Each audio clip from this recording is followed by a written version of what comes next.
Welcome to our guide on how to access and view business reports on the Docyt app for iOS. Let's begin. Open the Docyt app on your mobile and log in. To access the menu, tap on the icon with 3 horizontal lines located at the top left corner. To access the business reports, tap on the menu labeled Business Reports. If you have multiple businesses in Docyt, tap on the name of the business for which you would like to view the business reports. A list of the different types of business reports that are available will be displayed. Tap on Management Reports to access them. You will see a list of all available management reports. Tap on the report that you would like to open. The selected report will automatically open in landscape mode, providing a more immersive and user-friendly viewing experience.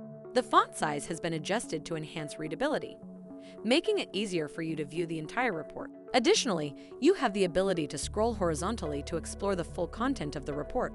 After you have finished reviewing the report, press the back button to go back to the list of reports. And there you have it. You have now learned how to access and view business reports on your Docyt mobile app for iOS. Thanks for watching this video. Check out our How to Videos playlist to watch more videos like this.